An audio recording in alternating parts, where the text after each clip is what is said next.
You know, I have chosen a field of study and a profession that often invites me to think about death and what happens after we die. And I think that our fear of death, tied to our need to survive, is one of the most powerful driving forces in the world. And because it's a powerful driving force, I've been fascinated, at times obsessed, with thinking about death and what happens, if anything, after we die. Now, the first thing is that I know some of you believe that there is nothing that happens when you cease to breathe. You're just dead, you're annihilated.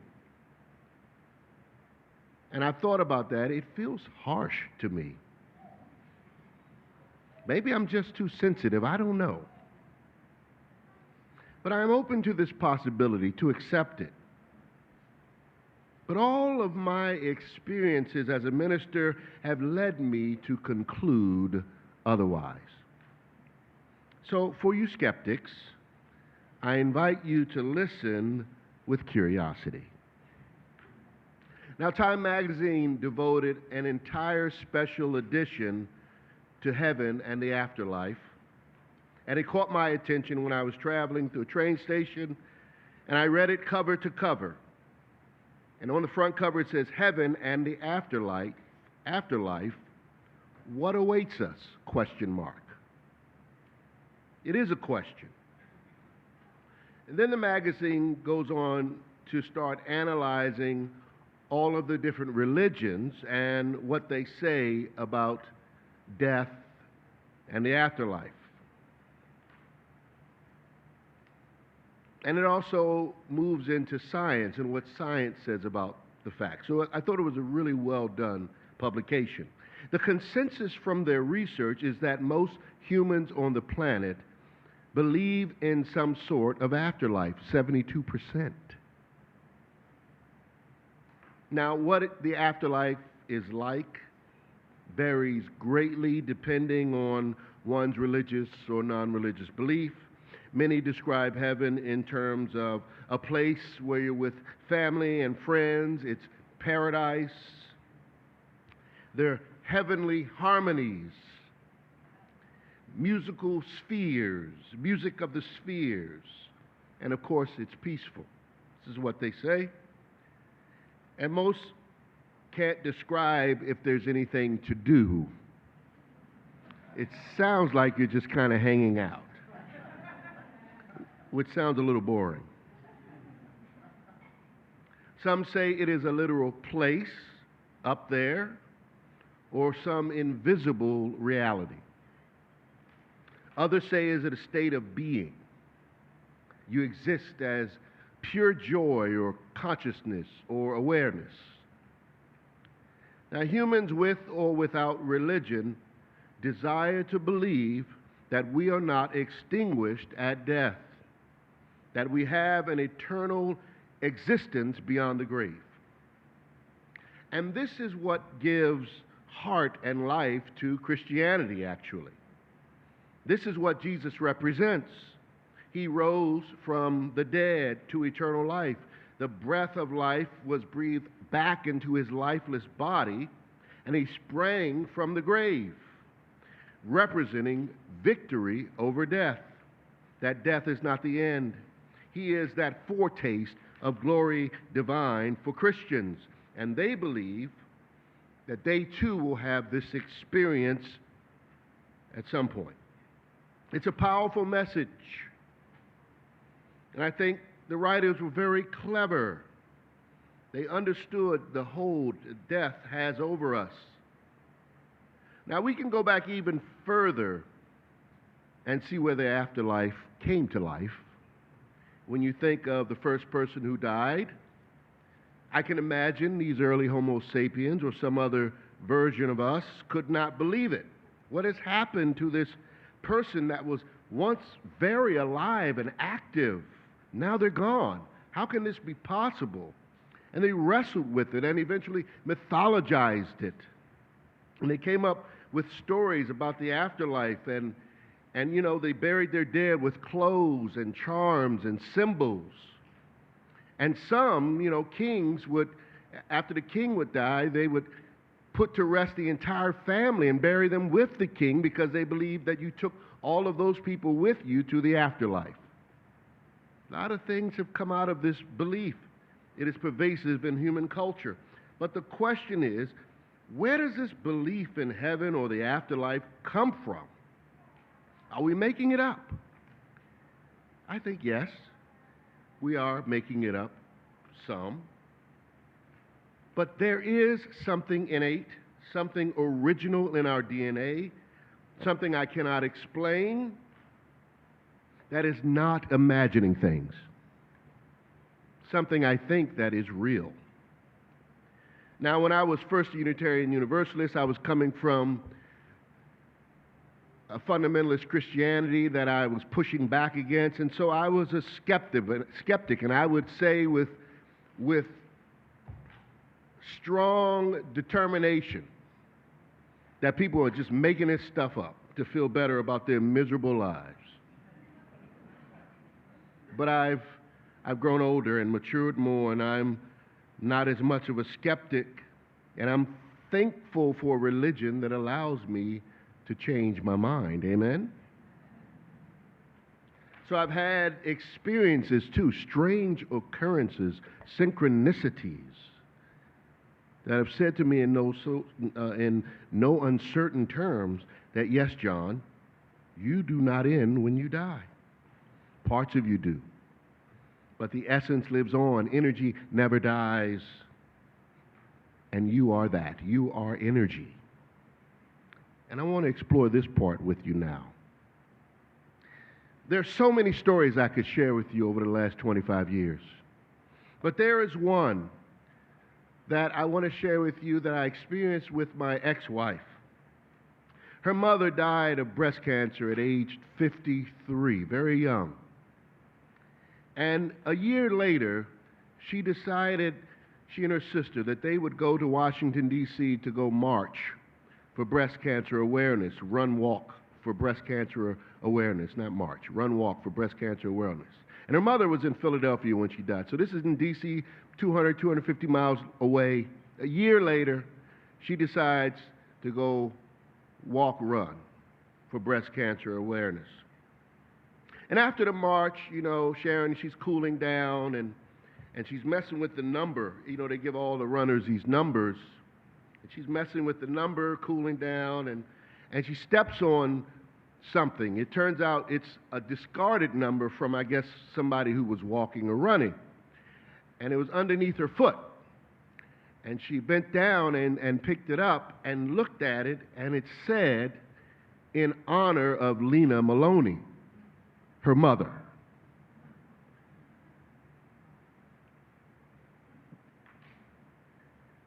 And for me, it just stopped me, and it made me realize that there's something going on that I cannot explain. It is above my level of understanding. Back in 2012, after so many members were dying, it was one of those years. Some years we have a lot of deaths, and it was one of those years, and it was taking its toll on me, and I took about 2 weeks off because I was just exhausted from it. It was really hard. And as it has been in my life, certain books will find me when I need them, and during that time, I found a book called Journey of Souls by Michael Newton. And it caught my attention because Michael Newton was an atheist turned believer in heaven and the afterlife. And later on, it's another synchronicity. He died on my birthday, September 21st, but I could tell you stories about that. But I devoured his books. And what he discovered is that while his patients were hypnotized, they were describing not just past lives, he said, but he coined the phrase life between lives experiences. And he recorded these conversations with thousands of patients, published his findings. That's what his books are about, the interviews with his patients. and the stories were almost always similar. At first, Newton thought this was, the patient's brain tripping out under hypnosis, but he eventually came to believe otherwise. How could thousands of people be tripping out? In a universe we barely understand.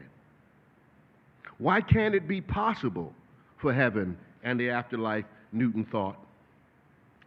And so he noticed as he hypnotically progressed his patients from past life to the end of a life, and then their death, nearly all the patients described that after dying, they received a cleansing, healing shower of light and love that healed their soul. The patients said they were surrounded by people they loved and fully understood the things they had not understood when they were alive. They said there was a complete near knowing and understanding of the life process, and some were eager to come back into human form, which made me think of the old hymn that I used to make fun of, "We will understand it better by and by." And patients said that after death they existed as energy, as colors, and not bodies. They said that hell was made up. It isn't real, but if you want to experience it, you can.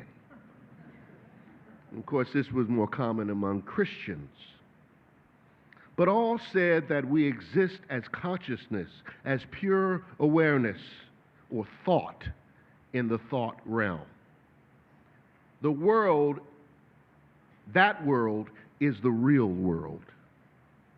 They said that we exist in grape clusters with people we reincarnate with again and again, and that we're part of a larger evolutionary process that involves visible and invisible worlds. Now, it sounded like sci-fi to me, and I cracked up laughing a lot of times as I read it. But at the same time as I cracked up laughing, I also found myself crying, because at the time I needed something more affirming than what I currently believed. So it found me at the right moment, and so I kept researching. Let's go down this rabbit hole and see where it goes. And that led me to studying near-death experiences, NDEs. And you can look up the father of NDEs, Raymond Moody, psychiatrist, physician, author known for his books on near-death experiences. He coined that term. He coined that in 1975. And his work led to the eventual creation of the Division of Perceptual Studies at the University of Virginia. The name Division of Perceptual Studies sounds like something from the movie Men in Black. The department is listed under the University of Virginia's School of Medicine. Interesting. And somebody told me, they say, hey, you watch science fiction. Is it science fiction or science fact? Maybe a little bit of both. So after studying Newton and Moody and others, I do believe that there is much more going on than we could ever know. And when I take a step back and think about all that is happening in our world and in the cosmos, things I don't know about, I do know that things are swirling around other larger things. Suns, planets, and galaxies are being born. I mean, we're moving through space right now, spinning around. So much precision. The universe expanding seemingly endlessly.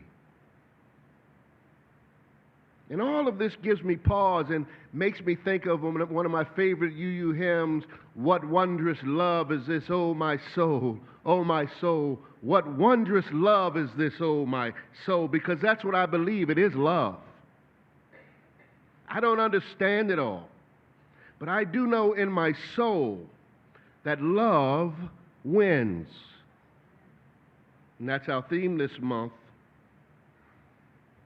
And that's why our UU forebearers could say with holy boldness that God don't make no junk. And if there is a God, that God is a God of love and justice, that all roads lead to unity consciousness, leads to love. And this God does not condemn what it creates to eternal damnation. If God is eternal, then love is eternal, then life is eternal, then salvation for all is eternal. That is universalism in its truest sense. That for all of us, from a pauper to a pope, are destined for love. And that makes me feel good.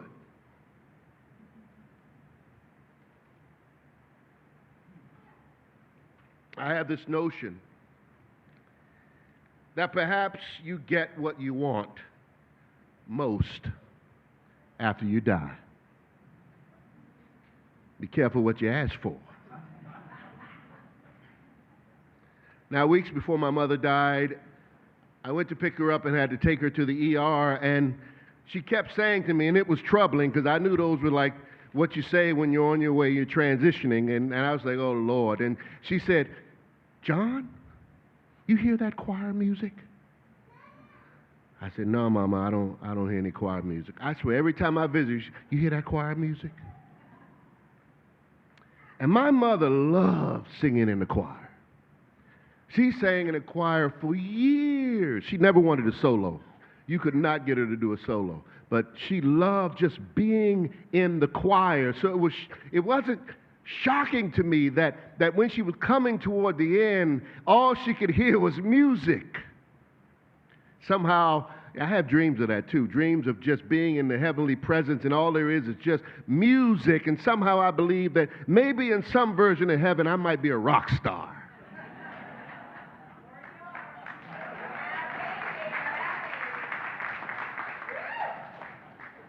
So maybe we get what we desire most when we die. I don't know. Newton wrote that people under hypnosis often said they spent time with loved ones, as I said, who were also there to meet them when they transitioned. He said some described traveling to distant galaxies and planets, which sounds cool. And many decided to come back to Earth again after a time of rest. And what about those who were really evil? He said those who were severely damaged by their earthly life, like Hitler, needed special rehabilitation and rest before being reincarnated to learn again. But it was mostly all good. It seems that everyone's soul knows exactly what it needs for itself to become the best version of itself. And so we are individual beings, he said, but share consciousness with all humans. That was one of his big takeaways, which aligns with my Hindu belief that all things come from one source, one big master brain that manifests in countless ways, in human and unhuman forms. So when the ultimate has experienced all its manifestations, as it is said in Hinduism, you have fulfilled all of your journeying. You go back to source. We are all eventually absorbed into unity or love consciousness when our work is complete. This is what the Hindus say. The breath of God breathes out, and all is created and experienced the cosmic exhalation, the universe expanding, followed by the inhalation when it calls all things back into itself. So we are part of this heartbeat, this ebb and flow of the cosmos. And the Hindus say that after Brahma's big dream ends, Brahma will rest, forget all, and then awaken to remember again. I think it's beautiful. The Big Bang begins again. So, the work of the afterlife that Newton describes is just a part of the process of the universe learning about itself, and we are that. We are learning about ourselves too. and we are destined to become the best possible version of our soul self. It's a lot to think about. It's easy to dismiss. I challenge you to be curious, and I want to add one bit more of curiosity as I close. It's a wonderful sermon Reverend Fred sent to me this week. Another moment of synchronicity. It's a sermon published by the American Unitarian Association back in 1834, a sermon preached by Reverend William Ellery Channing, one of our ancestors. It turns out to be one of his most popular sermons, and it was titled "The Future Life," devoted to what happens after we die. Now, Channing's words, when taken in context for his religion, liberal Christianity, and his place in time, are actually much like Michael Newton's and my own belief. He said this about the afterlife or future life as I close. The truth is that all action on earth is but the sport of childhood compared with the energy and activity of the higher life. It must be so. For what principles are so active as intellect, benevolence, the love of truth, the thirst for perfection, sympathy with the suffering, and devotion to God's purposes? And these are the ever-expanding principles of the future life. It's true, the labors which are now laid on us for food, raiment, clothing, outward interests cease at the grave. But far deeper wants than those of the body are developed in heaven. There it is that the spirit first becomes truly conscious of its capacities. That truth opens before us in its infinity. That the universe is seen to be a boundless sphere of discovery for science, for the sense of beauty, for beneficence, and for adoration. There, new objects to live for, which reduce to nothingness present interests, are constantly unfolded. We must not think of heaven as a stationary community. I think of it as a world of stupendous plans and efforts for its own improvement. I think of it as a society passing through successive stages of development, virtue, knowledge, power, by the energy of its own members. The celestial genius is always active to explore the great laws of creation and the everlasting principles of the mind, to disclose the beautiful in the universe, and to discover the means by which every soul may be carried forward. There, the work of education which began here goes on without end, and a diviner philosophy than taught on earth reveals the spirit to itself and awakens it to earnest, joyful effort for its own perfection. Heaven, in truth, he says, is a glorious reality. Amen.